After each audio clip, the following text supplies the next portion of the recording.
Metal Jesus, and I'm back again with part 2 of my PlayStation 1 Hidden Gems. And I brought a buddy with me, Reggie. How's it going? Yeah, and the reason why Reggie's here is because Reggie donated, well, he didn't donate. I wish you would donate. That'd be awesome, by the way. Yeah. But you provided about half of the games that we're going to show off today. Yep. And also about half the games I showed off in the first video that I had. Now, dude, what is it about the PlayStation 1 that, you're just drawn to? It was really the FM video that they had like real motion actors. When I saw Resident Evil, I thought that I couldn't believe it because I had stopped playing video games around that time, right around the end of the Super Nintendo era, kinda. I stopped playing around 96, and I saw Resident Evil, and I was like, I just had to have it, and that was it. And I started collecting from that day. Now, even though a lot of those are terrible actors, it didn't stop you. No, it didn't. I thought it was really cool at the time. It was bad then, but it was cool. Yeah, you know what I mean? Yeah, it was. There was something about it. I don't know. I just had to. I had to have it. That's so funny. Well, we're going to dig into both of our collection a little bit. We got a couple from here. I'm holding the classic console. You got some of your games as well. Yeah. And we're going to show you some of the games that we think are hidden gems. Yep. You ready to do this? I'm ready. All right, let's take a look.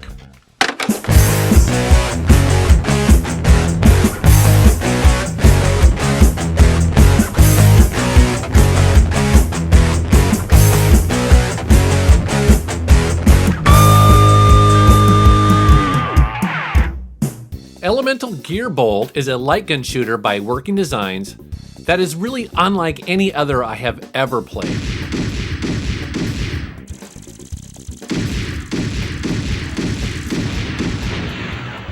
First off, it has high-quality Japanese anime cutscenes and an in-depth storyline, which is something you typically don't see with a light gun shooter. Also, the shooting in this game is unlike any other light game, where you don't have to reload your bullets all the time. Depending on which of the 3 elemental attacks you use, fire, wind, or water, you can fire them at different rates. So it's almost like a rhythm game. Plus, the graphics are great, and it runs at a pretty fast 60 frames per second. There are tons of hidden fairies to shoot for huge bonuses at the end, and then finally at the end of each level is an RPG element that asks you to choose to put points either to making more powerful weapons, or maybe you just want the ability to get a higher score. Now, this game can be kind of expensive, and it's a little hard to find out in the wild, but man, it is so worth it if you enjoy light gun games like I do.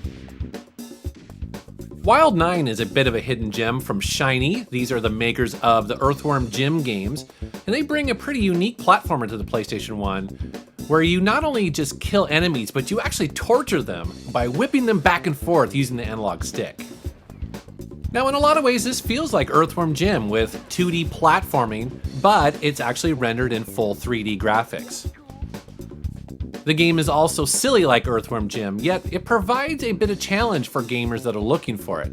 It's a surprisingly well-made game. Swagman is a top-down adventure game that mixes maybe a bit of Tim Burton styling with old-school 8-bit Zelda adventuring and real-time fighting. You play as 2 young twins, Zach and Hannah, who are trying to rescue the keepers of Happy Dreams from the evil Swagman. You, the player, switch from the real world to a hellish dream world, changing from a sweet kid to a nightmare monster that breathes fire and much more.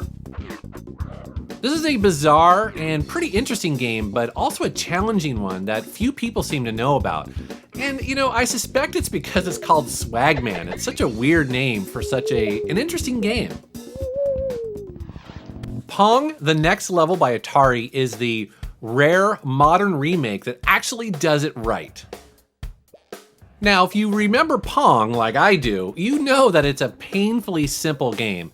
And thankfully, this 3D reboot only adds to that classic gameplay in all the right areas by making levels more interesting and colorful. There's added power-ups, there's 4-player multi-tap support, and 20 various areas to unlock. Now, I know what you're thinking, Pong? Really? But trust me on this, if you have even a passing interest in Pong and simple yet addictive games, you should definitely check out Pong: The Next Level. Colony Wars is a 3D space shooter that's going to remind a lot of people of the excellent Wing Commander series, and dare I say, this game is almost as good.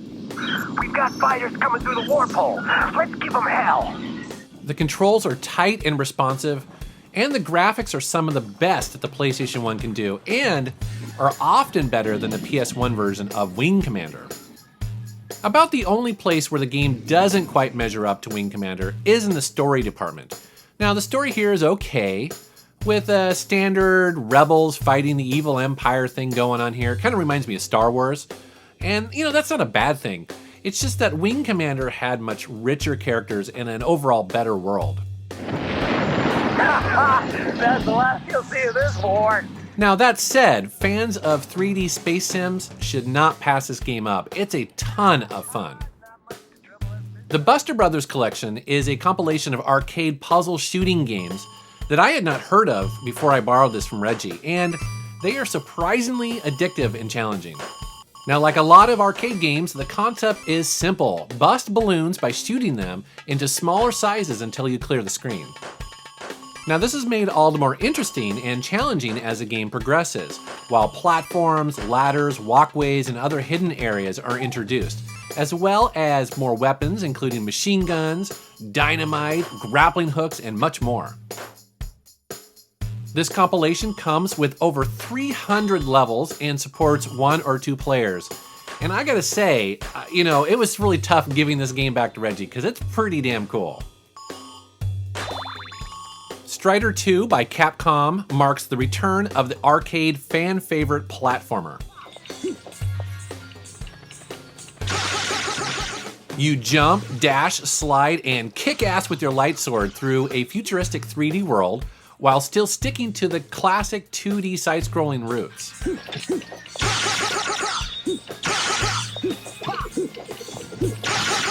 Some gamers have complained that this new sequel is a bit on the easy side and also relatively short.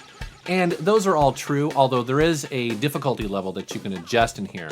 So while I'm a wimp and I play it on easy, you can crank that up a bit if you're looking for more challenge. However, as a nice little bonus, the game has a second CD with a near arcade perfect port of the original Strider arcade game. Point Blank, like Elemental Gearbolt that I showed earlier, uses the Namco light gun as your controller. Yes, I'm including 2 awesome light gun games in this video. What makes this game special is that it's a collection of over 70 zany, out-of-control shooting mini-games that keep you guessing from one moment to the next. Think WarioWare meets Time Crisis, and you get an idea of just where this game is coming from. This PlayStation 1 version includes the original Japanese arcade game, plus a new quest mode with areas specifically designed for this. Now you can play alone or with a friend and a second light gun. And let me tell you, the thought has crossed my mind to do an I Hate You episode with Drunken Master Paul. Oh yes.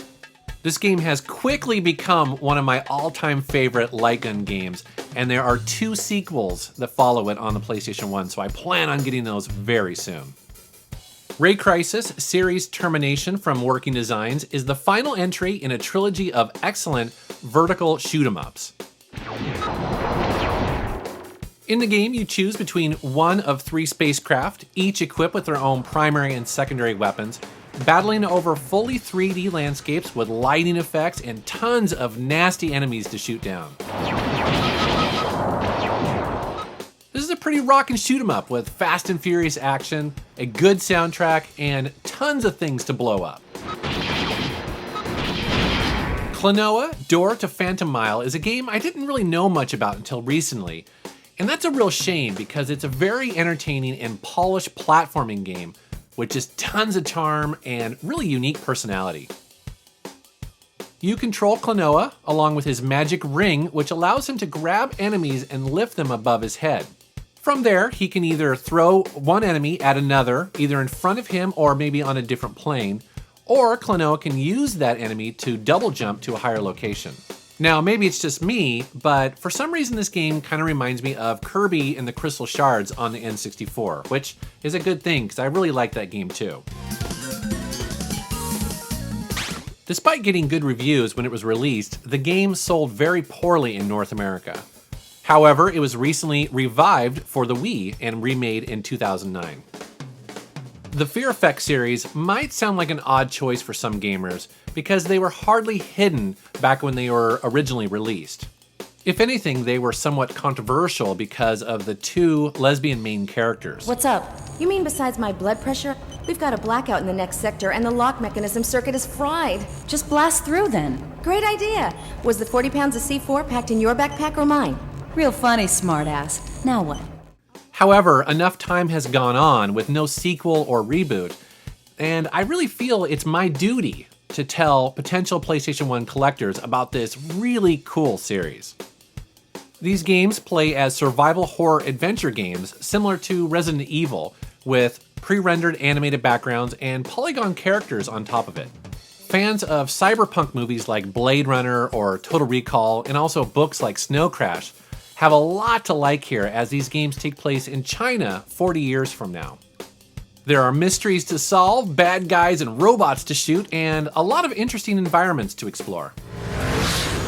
We've got an unforeseen complication, Hammer. Now listen carefully, I'm only going over this once. Trust me, Jen. The less I talk to you, the better.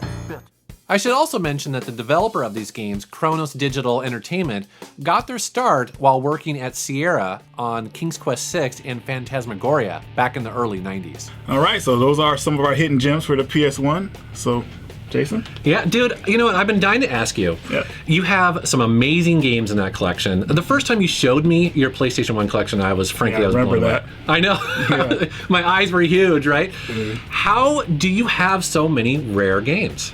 I was actually getting these games like when they first came out. I was calling GameStop or whoever I was buying it from, and I was calling them and I was pestering them because their shipments were really late back then. Kind of, people weren't really demanding games. You know, pre-order wasn't that big back then. They just got games whenever, and I kept calling them, and when they was there, I went and picked them up the same day. And so you've had them all these years. Yes, I've had them ever since. You know. Now the prices keep going up. I mean, what do you think about that?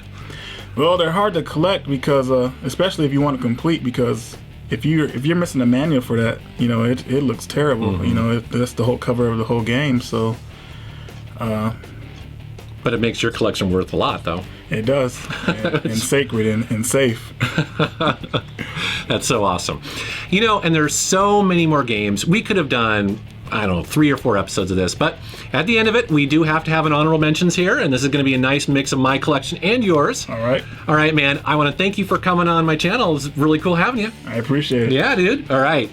Thanks for watching our channel, and thanks for subscribing. Take care.